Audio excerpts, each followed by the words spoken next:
come planning to speak, but I jotted down a few thoughts while I was...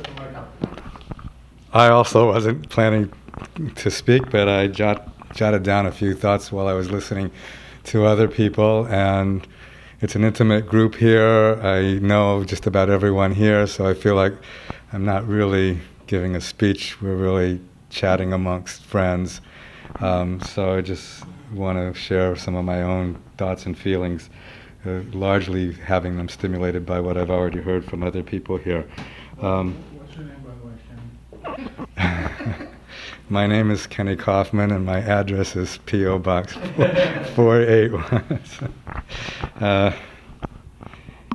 So one thing that stands out in my mind about Sinai, and I'm sure this stands out in everybody's mind who knew Sinai, even if they didn't say it in their own words, is that Sinai was never one who would stay quiet and allow a situation to continue that he thought was a problem. And one particular incident really made an indelible impression on me, and I'm sure it made an equally indelible impression on a number of other people, especially rabbis in this city who owe their job to him and maybe don't even know it.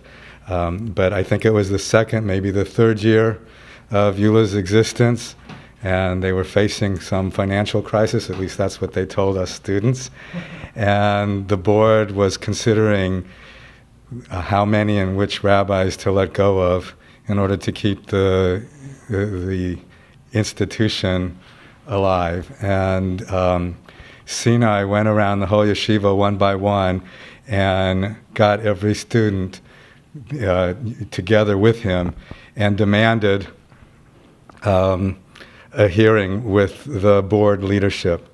And we had that in a conference room. And Sinai spearheaded the meeting, but we all spoke. He insisted that we all speak. And I remember a lot of that conversation, but one line especially that he said to the people on the board, and he was speaking about one rabbi in particular. I don't feel comfortable mentioning the name, but who they were thinking of eliminating from the staff, who then went on to stay and become a major leader of our community. And Sinai said, if you don't keep him, there's really no reason for the yeshiva to exist, so you might as well shut the door right now. And then he went around the table and had each of the students say their own view of what he had just said, and we, of course, backed him. And they wound up keeping all of the rabbis on the staff. And I think it was really because of what Sinai did. That to me, that was a tremendous inspiration, a tremendous example of how you don't act helpless. You do whatever you can do. And this time it worked. And a lot of times it can work. Another thing that stands out about Sinai in my mind is that as he went on his journey into Torah, he never gave up who he was as a person. Sinai believed in a lot before he found Torah. And he believed in the truth of a lot of his convictions before he found Torah. And when he found Torah, he did not conclude that Torah required him to behave as though all of those truths that he knew before were no longer true. Instead, he realized that Torah gave him the ability to stand behind those truths even more strongly than he did without Torah. And that example inspired so many other people. And I think he confounded a lot of people because eventually he started talking in a certain lingo and started wearing certain clothes that associated him with a certain segment of the Jewish community.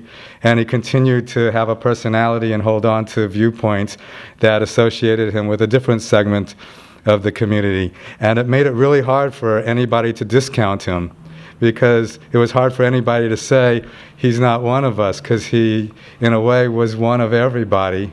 And it forced us all to be willing to listen to other viewpoints besides our own, because he had them all within him, and we all loved and respected him so much. So if he saw the validity in all those perspectives, maybe there's something to it. And I think he also encouraged by his example other people who were becoming more involved in Torah to realize that it didn't require them to give up everything that they thought was good in their life, that it could actually enhance everything that they thought was good in their life. And thirdly, I want to point out on a more personal level, without going into specific examples, how much I felt like he cared for me. Like some of the other people who spoke already, I got to know Sinai from when he first came here to Eula. I was already here. When he left LA, I wasn't in touch with him that much. Occasionally when he would come back to visit, we'd get together, and the connection was still there, the same as ever. But whenever I was with him, I always felt like he cared so much about me. And I also felt like he cared so much about everybody.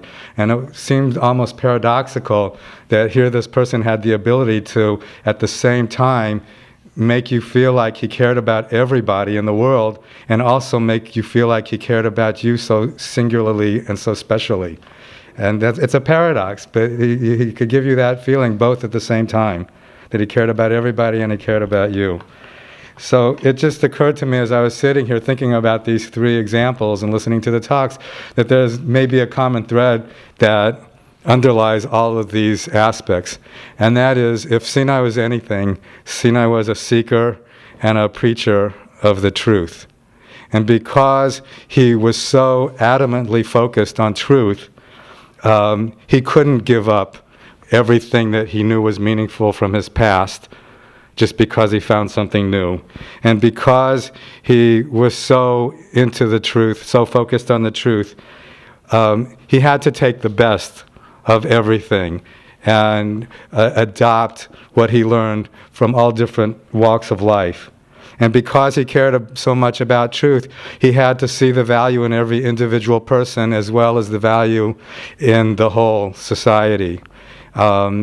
And I think that's why so many of his views still stayed the same as they were before and after he got involved in Torah, because he saw it all as one consistent whole. The world is definitely a better place because Sinai spent some time in it, and the world will definitely continue to become an even better place to the extent that we manifest the inspiration that we all received from Sinai.